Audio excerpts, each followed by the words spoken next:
Well, when the agents were in Thailand to pick up Mr. Gonzalez after we had gone through all the approval process, after he traveled to Thailand, after he was arrested, after he had his hearings, and after we finally got approval to extradite him, while they were there, they received some information about a guy by the name of Kevin Xu, a Chinese businessman who was supplying generic drugs to the Chinese government, who was someone who had a large operation.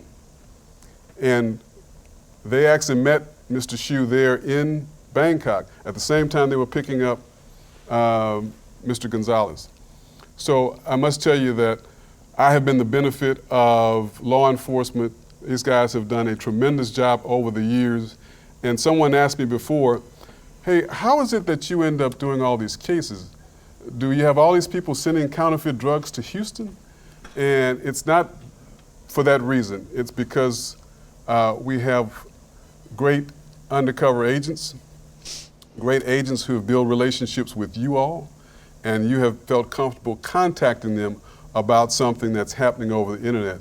And by virtue of the experience that they have developed over the years, they know how to investigate these cases and be successful. So I'm just the beneficiary of what they do. But Mr. Xu, what the difference with Kevin Xu was, he's not dealing in simply ED drugs. We're talking about Casodex, Plavix, Prexor. We're talking about blood thinners. We're talking about drugs that really have a clear effect on mainstream citizens. Not someone who sometimes doesn't want to go to the pharmacy. He's using the internet because he's afraid to let everybody know he's using ED drugs.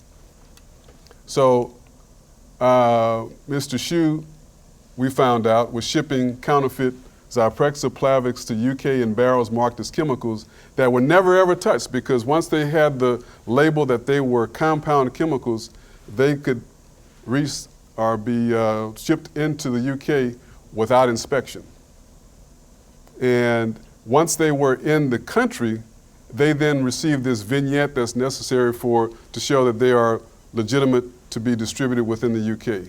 And that's exactly what happened. This slide kind of talks about he was arrested in July of 2007, but this was a long process. We made purchases after purchases after purchases to make sure that what this guy was saying was true, because he gave them I'm not sure if any of you saw the Dan Rather Presents on Kevin Xu, but there was in the media, there was a long list of types of products that he could provide, and there was no drugs that he said he couldn't provide. He indicated he had contacts with Sanofi Aventis, and he was somehow supplying them with the active ingredients, so we were really concerned when he said that. And he had a pretty extensive operation. I'm just going to go through some of the drugs that, these were all pictures that were obtained from Mr. Xu's laptop. And what made him such an interesting guy is that he was so calm. There was nothing that concerned him. He said, whatever you need, I can make sure I manufacture, get it to you. It's going to look like the original drug.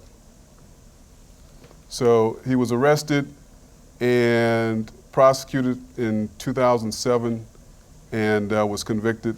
And I think he was sentenced to 78 months back in 2008. And I think that was the most significant sentence for someone trafficking in counterfeit pharmaceuticals at that time.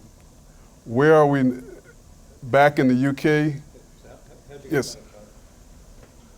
How'd you get him at a Interesting question.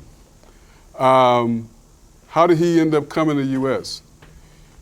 He was married, and his wife loved diamonds. And he also was a trade representative for a US company in Florida. So he had a discussion with the undercover agent that his wife liked diamonds. He said, well, heck, Houston has a good market. If you're interested, let us know. So nothing happened, and then 2 months later, the agent received a phone call, says, hey, we're coming to Houston. And I get a phone call saying, look, we don't have to go through, typically if we're going to engage in arresting someone in a foreign country, we have to go through what's called a LUA process, and that is very cumbersome, very detailed, because you're talking about diplomatic issues. You're talking about a foreign government possibly doing some type of undercover activity in a foreign government. That does not happen without that government's approval and knowledge. And if that happens in China, that's not going to happen unless you have a friendly forum, countries that we have good trade relationships with or good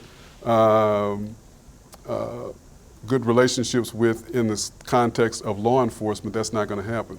So when he told us he was coming to China, he's coming to Houston because he wanted to find his wife a diamond, we were ecstatic.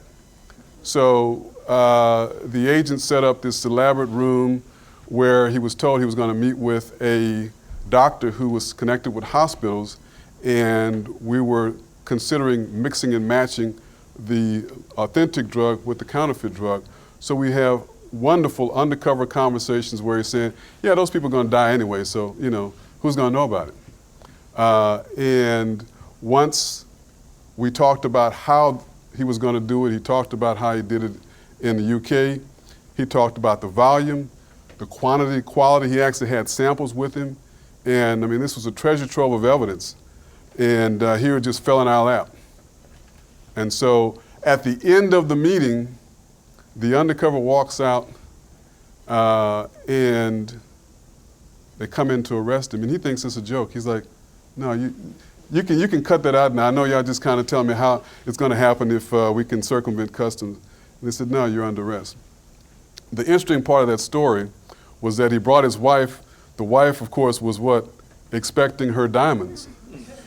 She was also expecting to have lunch with the undercover agent who said his wife knew how to cook noodles. So when they went to the hotel to tell her that her husband's been arrested, the first thing out of her mouth was, I'm not going to get my diamonds or my noodles.